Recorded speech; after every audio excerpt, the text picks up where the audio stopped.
Assalamualaikum warahmatullahi wabarakatuh. Bismillahirrahmanirrahim. Alhamdulillahirabbil alamin. Wassalatu wassalamu ala asrofil anbiya'i wal mursalin wa ala alihi wa sahbihi ajmain. Asyhadu an la ilaha illallah wa asyhadu anna Muhammadan abduhu wa rasuluh. Amma ba'du. Bismillahirrahmanirrahim. Rabbi shrah li sadri wa yassir li amri wahlul 'uqdatam min lisani yafqahu qawli. Al-ayah. Wa qala aidan hasbunallahu wa ni'mal wakil, ni'mal maula wa ni'man nasir. Puji syukur marilah kita panjatkan kepada Allah Subhanahu wa taala yang mana telah memberikan beribu-ribu bahkan berjuta-juta nikmat kepada kita, terutama nikmat iman dan Islam. Salawat beserta salam semoga tercurahkan selalu kepada hariban paduka alam, yakni habibana wa nabiyana Muhammad sallallahu alaihi wasallam. Insyaallah dalam pertemuan kita malam ini kita mau mengungkap sejarah Gunung Hejo yang bertepatan atau yang berada di Tol Cipularang. Jadi Tol Cipularang itu satu tol yang sangat panjang sekali, menjadikan penghubung antara Jakarta dan Bandung. Jadi banyak sekali misteri-misteri yang tersimpan di Gunung Hejo tersebut. Oleh karena itu, pada kesempatan malam ini kita akan mengungkap sejarahnya dengan cara menghadirkan gaib jin yang ada di Gunung Hejo tersebut. Dikarenakan ini cuacanya kurang memadai dan kita berada di bulan suci Ramadan, jadi untuk penelusuran ke sana kita tunda dulu untuk sementara.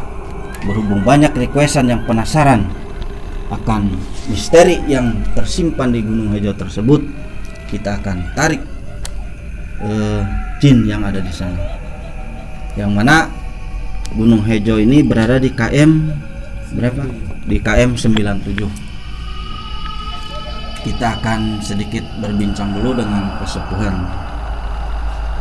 Menurut Kang Ableh, dari menurut cerita yang saya tangkap dari cerita-cerita dari YouTuber, dari sesepuh-sesepuh, bahwasanya waktu pembuatan si jalan tol, kalau yang lain kan bisa ditembus ya, kalau Gunung Hejo itu enggak, jadi mengelilingi gitu, berputar si jalan tol tersebut. Apakah benar di situ ada peran makhluk gaib sehingga jalan tol itu bisa terhalang pembangunannya di situ? Gimana menurut Kang Abdul?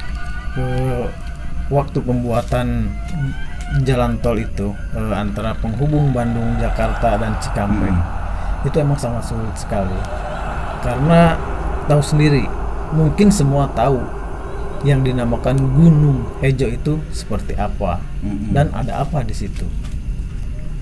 Karena di situ banyak petilasan-petilasan sesepuh Jawa Barat seperti Prabu Kian Santang, Prabu Siliwangi, bahkan ada beberapa saya mungkin atau mbah lah di situ. Karena di situ banyak penjarahan-penjarahan yang begitu fenomenal sekali. Jadi begitu pemirsa, menurut kesepuhan kita bahwasanya di Gunung Hejo itu jadi tempat petilasan di situ ya para kerajaan-kerajaan Sunda waktu tempo dulu. Di antaranya Raden Kian Santang, Prabu Siliwangi, dan satu lagi siapa itu, Bang? Raden Cakra Surya Kencana. Raden Surya Kencana. Selain itu, menurut Kilanglang, apakah masih ada di situ sehingga bisa dikatakan tol tersebut disebutnya Tol Cipularang? Apakah mengambil dari sosok seseorang? Apakah emang cuma sekedar nama aja? Ya memang itu ada pengambilan sosok orang, ada. Nah itu jalanan tol Padalarang itu memang nggak bisa nerobos ke tengah, jalur tengah nggak bisa, jadi dia lewat pinggiran. sampai sekarang pun itu doser itu sampai sekarang belum bisa diangkat. Oh, di situ Ya, ada. di situ itu yang lagi zaman perdoseran nggak kuat ya, jadi nyemplung ke bawah itu langsung sampai sekarang masih ada. Masih ada. Ya. Jadi waktu pembuatan jalan tol tersebut mungkin ada kecelakaan Kang Ableh ya, alat berat sampai amblas mungkin di situ. Jadi menurut Kang Ableh, tol Cipularang itu diambilnya atau dari sosok, dari tokoh, apa emang cuma sekedar nama? Kalau Cipularang, tol Cipularang itu emang ada satu daerah yang dinamakan Cipularang. Itu sangat pas sekali sebetulnya. Itu emang ada yang ke sebelah timur, timur itu Padalarang, yang sebelah sini Cipularang. Oh, Jadi pembuatan tol itu emang sangat rumit dan sangat lama sekali karena tol itu membelah gunung Ijo itu. Bahkan mitosnya juga banyak hal-hal gaib atau hal mistis yang begitu seram lah, dan juga banyak korbannya, keangkerannya.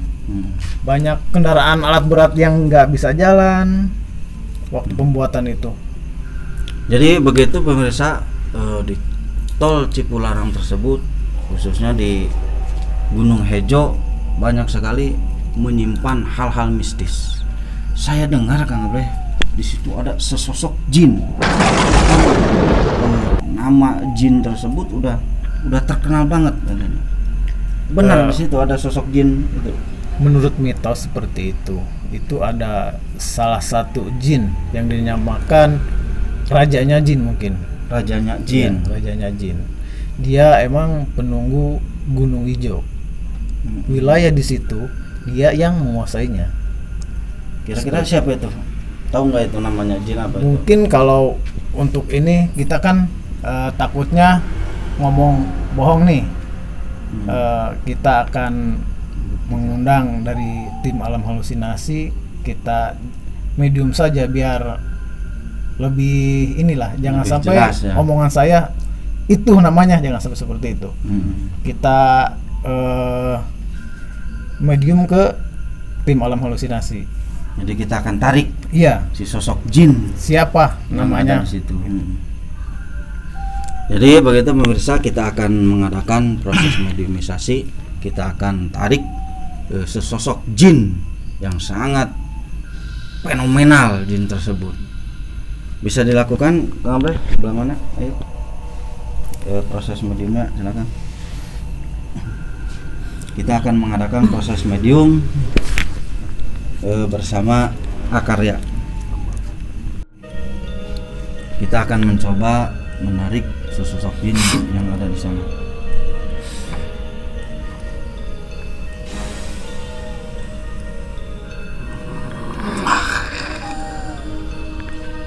Sampurasun. Sampurasun. Bener iya jeung penunggu jin Gunung Hejo. Sareng saha ieu? Ngapunten. Jin saha ngaranna punten? Oh, jin berbula hijau. Ini yang sering disebut-sebut ini ya, yang berbula hijau. Bener iya pemimpinna didinya. Ditanya Kang Ableh coba biar lebih jelas. Iya benar, anu nunggu di Gunung Hejo. Iya. Ulah rek nanyakeun ya. Benar di Gunung Hejo teh eta tempat pemujaan. Sok menta naon wae teh jelema ka darinya teh. Sok menta naon eta jelema datang ka dinya teh.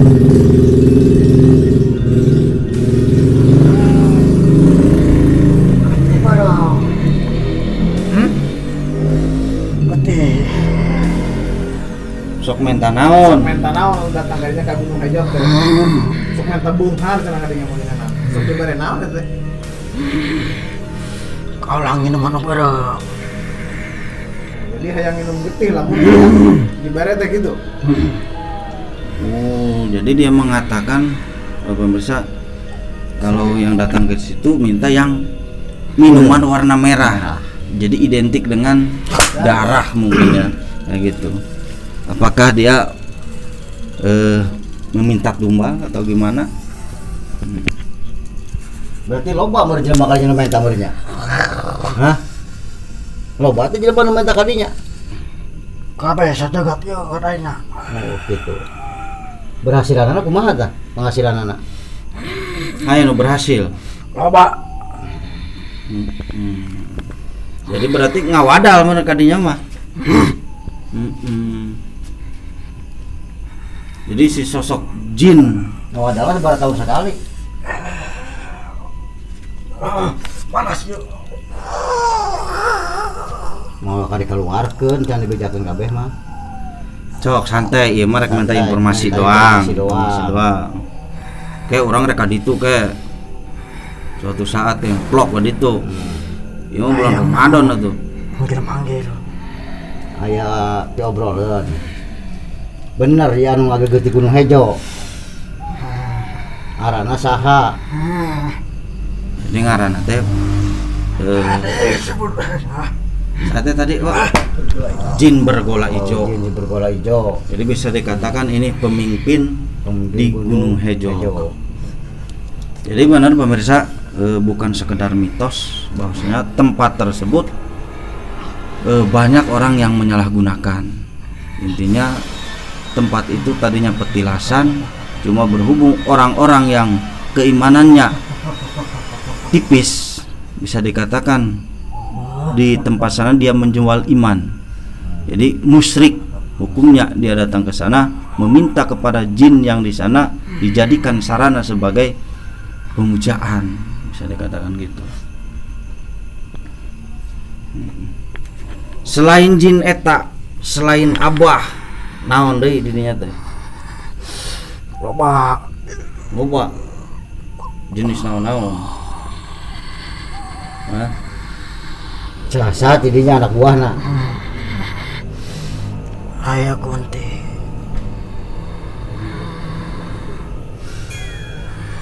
Cenah bener didinya sok aya mobil hantu sok nutur mobil nu laliwat didinya. Anu mata celaka. Kita kumpul. Ngagandeng kumpul. Berarti ditakut tidinya. Berarti dia jahat kayak gitu mah. Jahat kayak gitu mah Kunaon atuh kudu nyelakakeun batur. Matau lah geus gang. Gandeng meureun. Jadi hati-hati pemirsa kalau kita dalam berkendara. Intinya kita harus berdoa kepada Allah Subhanahu wa taala, meminta keselamatan sebelum kita berangkat. Apalagi melewati tol Cipularang yang sudah terkenal keangkerannya. Gimana Kang Ableh? Masih ada lagi yang ditanyakan? Wani manggil kau lah. Mana kita geuti ulah. gampang eta mah kayak dibere gitu mah. Didinya teh aya patilasan saha wae di Gunung Hejo teh. Loba. Petilasan saha-saha didinya teh da terkenal eta teh raja-raja Sunda. Kunaon ieu? Abah nu icing di dieu, Uyut. Kau lah anu ditetapkeun di dinya. mending mun uyut teh melain uyut ieu mah. Buta. Tetep kuncina jadi naon didinya. Penuh ukuran. Oh, Penungguna didinya. penuh Gunung Hejo teh berarti akarna berarti gitu. Pangkolotna. Jadi ini pemimpinnya pemirsa. Pemimpinna. Pemimpinnya jin bergola hijau. Ari kudu mah pemimpin namanya Prabu Siliwangi. Yang santang. Yang santang Prabu Siliwangi eta pemimpinna. Lain didinya nu mimpin. Iya mah lain rek menta lain rupa ngebeki naon. Aya Cibodas. Enak di Cai Bodas. Hah? Baru jeung aya ge mau dibere. Yang mah hajat nu jahat. Mau dibere aya ge ah. Berarti loba dirinya teh loba. Jadi benar mitos yang tersebar pemirsa, bahwasanya di Gunung Hejo tersebut makhluk-makhluk gaib itu banyak. Di antaranya ini pemimpinnya, jin yang bersarang di sana, yang menetap. Mana-mana sok datang karinya minta begitu we muridnya. Minta kesugihan teh. Namun tidak amun moal minta dibere moal. Moal minta tapi dibere moal. Moal. Pelit dari gitu mah. Minta nu halal sok. Gimana Kang Bleh, udah cukup? Ya udahlah, dikeluarin aja kalau cukup. Baliknya guys ya. Hah? Balik. Kalau ayam mau itu. Ayam itu mah. Ayam. Terus baliknya. Balik ya. Dia menunjuk seseorang pemirsa dengan membawa, daripada terjadi hal yang tidak diinginkan, kita keluarin aja dulu.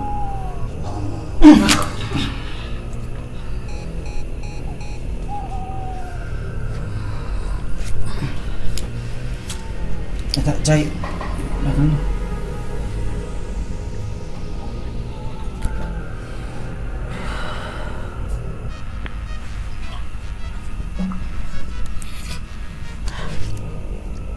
Minum dulu, minum.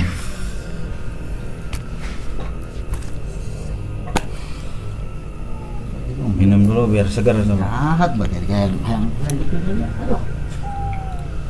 Yang ngerti mere mah duit tadi mah ngurang coba. Dua kalung terigu ge daek keun alam halus ngasin. Jadi itulah tadi proses mediumisasi, kita mencoba menarik sosok gaib yang ada di Gunung Hejo, dan ternyata yang datang itu malah pemimpinnya, Kang Ableh ya.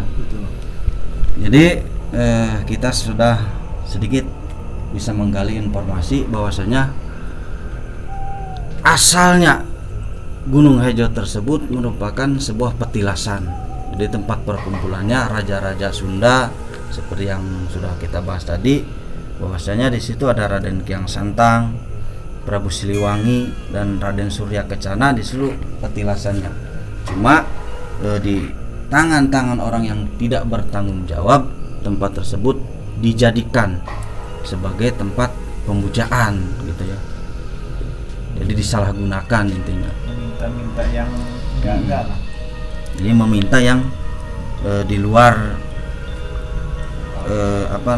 di luar akal sehat itu. Jadi meminta kepada sosok jin. Ya ini diantaranya jin yang datang itu jin bergola hijau. Jadi menurut Kang Ableh,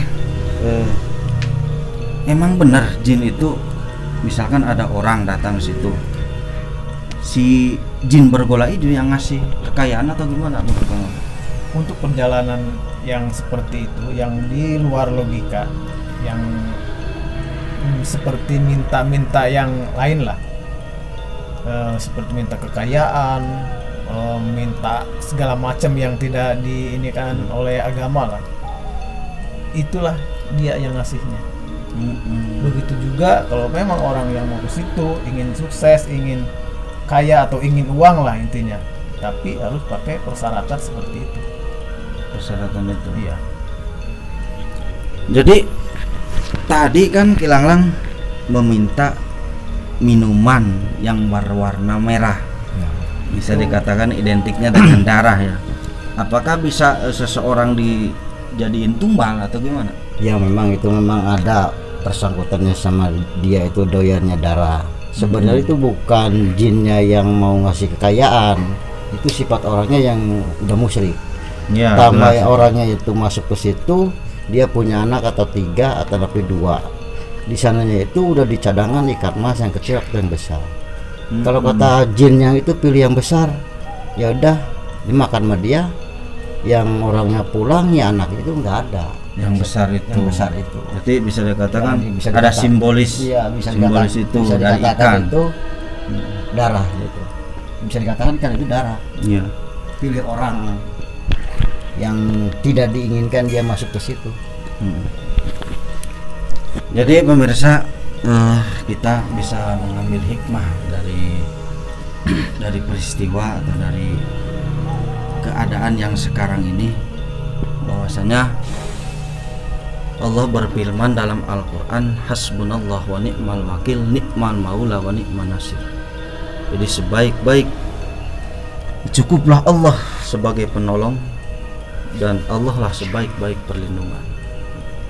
Jadi jangan sampai karena kita terhimpit masalah ekonomi, hidup kita dalam keadaan susah, jangan sampai keimanan kita yang diperjualbelikan. Jadi kalau misalkan udah iman yang diperjualbelikan, berarti kita termasuk orang-orang yang musyrik. Musyrik termasuk dosa yang besar. Intinya tempat Gunung Hejo itu satu tempat yang indah, yang asri, patut kita jaga dan kita lestarikan. Sebab di situ banyak sekali petilasan-petilasan yang sudah tadi disebutkan. Nuansanya sejuk, keindahan panorama alamnya juga begitu indah. Jangan sampai kita rusak dengan adanya meminta tumbal sebagai pesugihan. Jangan sampai itu terjadi. Jadi mungkin penelusuran Penelusuran mana sih? mungkin pengungkapan misteri Gunung Hejo kita sudahi dulu sampai di sini.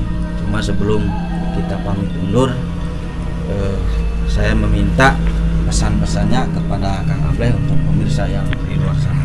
Silakan Kang. Pesan-pesan untuk pemirsa yang di sana, terutama yang si pengendara antara Jakarta Bandung atau Bandung ke Jakarta, tolong hati-hati di perjalanan Cipularang itu, karena ada beberapa kilometer 97, 98, 99 itu sangat rawan sekali karena banyak makhluk-makhluk astral, makhluk gaib yang suka mengganggu di perjalanan. Bahkan ada beberapa mitos, ada satu mobil yang suka menguntit atau mengikuti perjalanan kita. Mobil itu akan mengecoh kita sebagai pengendara yang tidak beriman lah istilahnya, yang tidak ingat sama Allah atau orang-orang yang itulah, yang suka, apalagi yang suka mabok-mabok seperti itu. Mungkin mobil itu bisa mengecoh di perjalanan. Banyak kecelakaan itu seperti itu. Di tol 97. Kilanglang, ada pesan buat pemirsa Alam Halusinasi? Jadi begitu pemirsa, intinya pesan-pesan dari kesepuhan kita Kang Ableh, khususnya pesan dari tim Alam Halusinasi, hati-hati dalam berkendara. Selalu ingat kepada Allah Subhanahu wa Ta'ala. Jangan sampai kejadian-kejadian yang sudah terjadi bisa terjadi lagi. Jangan sampai. Kita harus bisa mengantisipasi supaya kejadian tersebut tidak terjadi, yaitu dengan cara tetap kita harus beriman kepada Allah, kita harus berdoa kepada Allah Subhanahu wa Ta'ala sebelum kita berangkat berkendara. Mungkin pertemuan kita kali ini disudahi dulu sampai di sini. Kurang lebihnya mohon maaf. Bila mana ada kata-kata salah, kami kru Alam Halusinasi meminta maaf yang sebesar-besarnya. Dan juga kami memohon doanya dengan cara subscribe, like, comment, and share channel Alam Halusinasi supaya channel ini bisa lebih maju dan mengungkap misteri-misteri yang ada di Tatar Sunda, khususnya di Indonesia ini. Akhirul kalam, assalamualaikum warahmatullahi wabarakatuh.